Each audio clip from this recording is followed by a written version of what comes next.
Maisha ya mwanadamu yanafananishwa na ua la kondeni. Ua la kondeni likoje? Nataka kukusomea fungu wa Isaya 40 mstari 7 na 8. Maisha ya mwanadamu yakoje? Sikiza. Ua huchanua na kupendeza sana, lakini mwishowe linanyauka. Hatimaye hutupwa au kuchomwa moto kwa sababu halina faida yoyote. Kwa hivyo mpendwa, ndugu zangu, ni kwamba ndivyo yalivyo hata maisha yetu wanadamu hapa chini ya jua. Maisha yetu hupendeza na kuchanua sana, mtangazaji. Itabidi tu unabudi kurudia huo wimbo kwa sababu naona nina dakika 4 pekee. Nimwachilie mwanadada Masiontira ili atuelekeze katika mpangilio unaojulikana kama Anza na Bwana, kwa sababu maisha haya you cannot make it by yourself.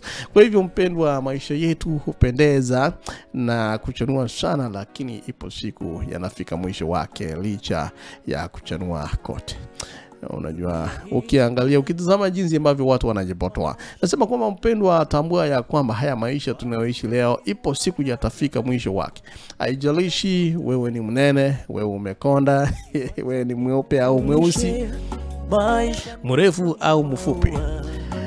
Haijalishi kama wewe ni maskini au tajiri, ukiwa na mali nyingi, nataka nikuambie kwamba ipo siku maisha yako yatanyauka tu. Kwa hiyo kwa hali yoyote ile ulio nayo mpendwa, usijione kuwa umefika mwisho wa safari yako.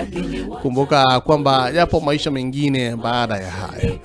Ndio maana neno la Mungu linasema katika kitabu cha Isaya 40 mstari wa 7 na 8 kwamba majani yakauka.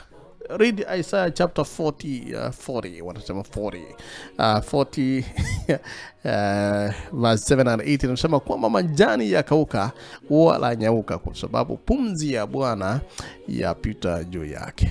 Yakini watu hawa ni majani. Mstari wa 8 unasema kwamba majani yakauka, ua lanyauka, bali neno la Mungu wetu litasimama milele. Hivyo mpendwa, ninapotamatisha asubuhi ya leo, nasema kwamba majani yanavyonyauka na kukauka, ndivyo yalivyo maisha yetu sisi sote. Ipo siku mwili ambao unaojivunia siku ya leo utanyauka na kubaki mifupa tu. Tumeyaona tu, nawe najua kwamba umeishuhudia. Hivyo usipodumu katika neno lake Mwenyezi Mungu mpendwa, uweze kuwa milele kamwe. Wa mwili wako hautadumu milele, bali ni neno la Mungu tu litadumu milele. Na kesho yananyauka. Kuja kwa Yesu ewe rafiki yangu. Kwa hivyo yawezekana unajivunia urembo wako na kuambia kwamba urembo ni vema kabisa, lakini bila Yesu bila kuwa na Yesu ndani yako ni bure kabisa. Yawezekana unajivunia weupe wako, wengine wanafikia hatua ya kufanya mambo ya ajabu ili waweze kuonekana kwa mionekano tofauti, lakini nakwambia kwamba bila Yesu wajidanganya. Wengine wana mali na fedha wa kila aina, wengine ni wanene kwa kimo, hata wengine wamefikia hatua ya kuongeza miili yetu ili tuonekane warembo sana. Na kuambia bila Yesu, yawezekana basi mpendwa, unajivunia pesa ama fedha zako, mali nyingi, utajiri au biashara yako, lakini bila Yesu. Labda ningekuwa na wakati ningekupigia wimbo anasema kwamba bila Yesu mimi si kitu. Ndio maana natamatisha sasa na kitabu cha Ayubu, dakika 2. Ayubu 14 mstari wa 1 na wa 2. Mbinguni juu kumeandaliwa kwa washindi wote. Ndugu Kefo Banchu Mchiri kutoka Boston, Massachusetts, USA.